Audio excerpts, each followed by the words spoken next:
হঠাৎ মন করলো ঘুরে আসি।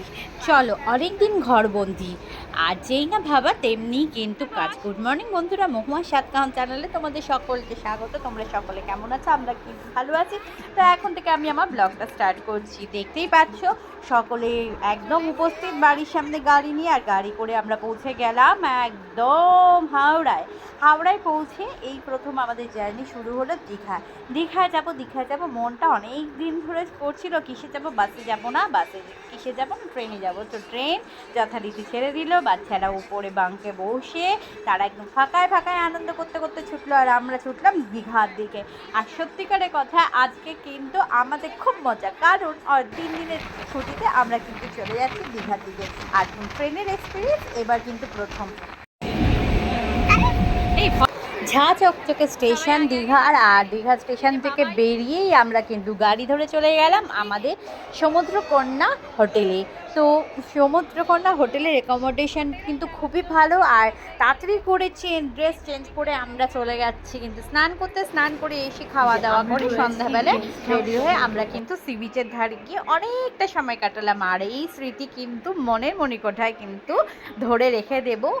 আর পরের দিন সকাল হতে না হতে আমরা কিন্তু রেডি হয়ে গেছি, ঘুম থেকে উঠে একদম ড্রেস আপ করে নিয়েছি, যাব কিন্তু সমুদ্র স্নান করতে। তার আগে হচ্ছে আমাদের আগে ব্রেকফাস্ট করে নেব, ব্রেকফাস্ট করে চা খেয়ে তারপরে আমরা সমুদ্রে নামবো।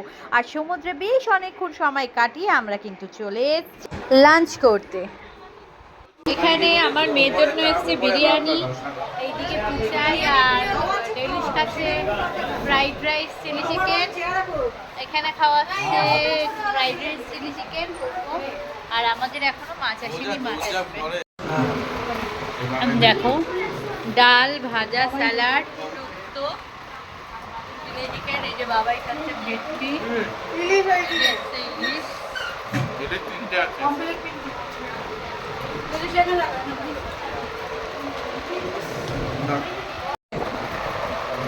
চিলি চিকেন খাও, ওটা খেলে খাও আছে খাও।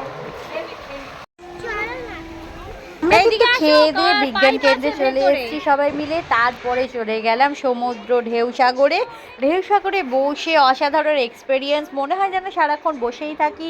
ওইখান থেকে চা বিস্কুট কিছু জিনিসপত্র খাওয়া দাওয়া হলো, খেয়ে দিয়ে কিন্তু আমরা সমুদ্র বরাবর হেঁটে বেরিয়ে গেলাম একদম সি বিচের কাছে, ধারে যে স্ল্যাবগুলো থাকে সেখানে বসার জন্য। সেখানে বেশ কিছুটা সময় কাটিয়ে আগামী পরের দিন সকালবেলায় আমাদের বাড়ি ফেরার পালা। তো সেই সব আলোচনা হচ্ছিল, অনেক মজা কেনাকাটা সব করে নিলাম, করে নিয়ে খেয়ে দিয়ে আমরা কিন্তু হোটেলে ঢুকে গেছি। আর তারপরেই ভোরবেলা উঠে এখন আমরা যাচ্ছি মোহনার দিকে। সকালবেলা একদম কুয়াশাচ্ছন্ন আকাশ, আর পরিষ্কার হতে জানি না কতক্ষণ সময় নেবে। যাই হোক, কুয়াশার মধ্যে দিয়ে গাড়ি যাচ্ছে, আর আমরা বেশ আনন্দ করে এগিয়ে যাচ্ছি মোহনার দিকে। মোহনায় গিয়ে কুয়াশা ছাড়া আর কিছু দেখতে পারলাম না, তাই বেশি সময় কাটায়নি। এসে প্যাকিং করে আমরা কিন্তু বেরিয়ে পড়লাম দীঘা স্টেশনের দিকে। বেশ আনন্দ করে, খুব আনন্দ মজা হুল্লোড় করে কিন্তু দীঘা ট্রিপটা আমরা কাটালাম। আর এখন সময় কিন্তু ট্রেনে উঠে যাবার, আর ট্রেনে করে বাড়িতে ফিরবো। আর আজকে ব্লগটা আমি এইটুকুনি রাখছি। যদি আজকে ব্লগে তোমাদের কারো কিছু ভালো লেগে থাকে please like share and comment করতে ভুলো না। Please subscribe my channel. তো দেখা হচ্ছে নেক্সট ব্লগ ভিডিওতে। আমলকি বাদাম ভাজা ছোলা ভাজা কাঁচা আমলকি হবে কাঁচা আমলকি হবে লেবু লজেন ঝাল লজেন কাঁচা আমলকি বাদাম ভাজা